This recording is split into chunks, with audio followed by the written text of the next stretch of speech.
안녕하십니까. 황태순TV의 황태순입니다. 2022년 1월 10일 월요일 오후입니다. 오늘 대장동 관련된 첫 공판이 있었다고 합니다. 김만배, 갑자기 오랜만에 듣는 이름이네요. 화천대유, 천화동인, 김만배, 유동규, 남욱, 정영학 등등 이 관련자들이 오늘 법정에 나와서 하는 이야기가 김만배 측 대장동 사업은 이재명이 지시한 방침에 따른 것이다.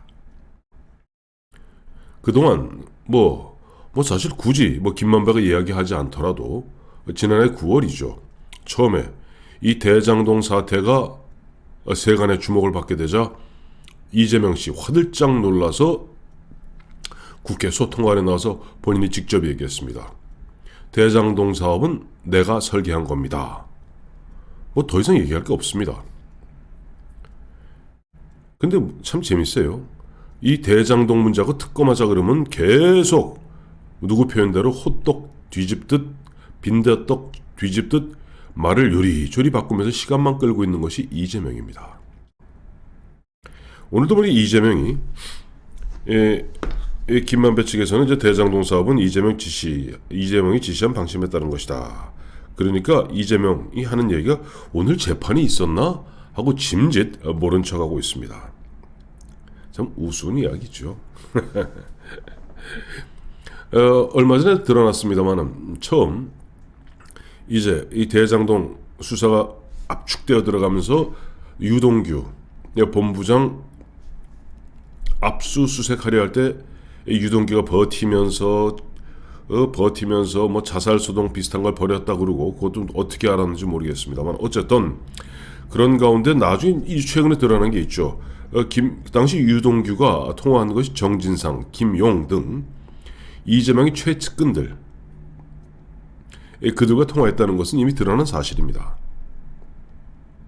그렇다면 당연히 검찰은 정진상 현재 비서실 부실장인가요? 최측근이죠. 만약에 이재명이 대통령이 된다면 정무수석은 떼오는 당상인 그런 정진상 실장입니다. 이 정진상하고 유동규하고 통화한 이 흔적들이 다 나와 있다면은 당연히 정진상을 갖다 검찰은 소환해야 됩니다. 그런데 검찰이 도대체 김오수 검찰 도대체 대한민국 검찰 맞습니까? 지금 보면 이 대장동 수사를 전담하고 있는 여러 검찰의 핵 중의 핵들은 다 거의 전부가 어떻게 친여권, 친정부 성향의 검사들로 구성되어 있죠. 그러다 보니까 당연히 정진상을 갖다 부르면은 정진상과 김만배, 유동규, 또 얼마 전에 세상을 갖다가 떠난 유한기 등등 이런 실무팀들입니다만은 이른바 천화동인 화천대유와 그 다음에 지금 이재명 당시 성남시장을 갖다 연결할 수 있는 핵심적 연결고리가 바로 정진상 부실장입니다. 그런데 어찌된 일인지 정진상에 대해서는 검찰이 악착같이 소환을 미루고 있습니다. 심지어는 피고발인 즉 정진상의 개인적 사유 때문에 정진상이 후보이기랍니까? 근데 정진상을 갖다가 검찰에 불러서 조사하기 시작하면 결국 이재명으로 그 불길은 확 번져갈 수밖에 없거든요. 그러니 여기서 정진상 선에서 꼬리를 끊어주는 겁니다. 참 기가 막힌 얘기예요. 그런데 문제는 이 정진상이 다음 달 2월 6일 얼마 안 남았어요. 2월 6일이면 공소시효가 완성된다고 합니다. 그때부터는 죄가 드러나도 정진상 자체를 갖다가 소환할 수가 없게 됩니다.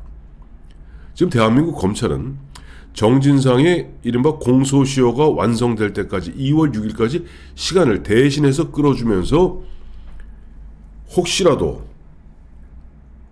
화천대유 천화동인 김만배, 정영학, 남욱, 유동규 등등등등등등 이 사람 얘기하잖아요. 좀 당장 김만배 변호사들이 김만배를 대신해서 우리가 무슨 뭐 배임하거나 우리가 무슨 뭐 한 것이 아니라 우리는 그냥 다만 이재명 성남시장이 지시한 방침에 따랐을 뿐입니다.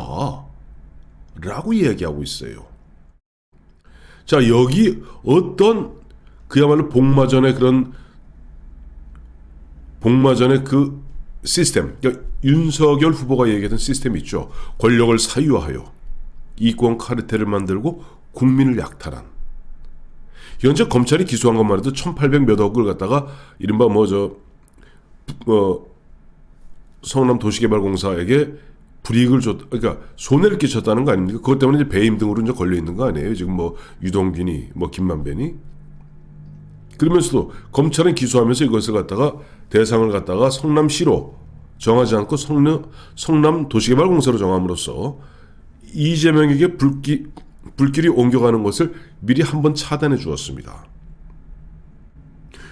근데 계속 마지막 압수수색을 당하는 그 순간까지 버티고 때로는 자살 쇼까지 벌여가면서 SOS를 쳤던 유동규와 통화한 그 당사자가 정진상 실장과 김용 이 두 사람이라는 것이 명명백백해졌음에도 불구하고 검찰은 무슨 연유인지 계속 소환하지 않고 있고 국민들 앞에 불과 한 달여 12월 초까지만 해도 대장동 특검 받겠습니다 라고 요리조리 말장난하던 이재명과 민주당 측은 이제는 싹 이래 얼굴에 철판 깔고 모르쇠 나 몰라라 버티고 있습니다.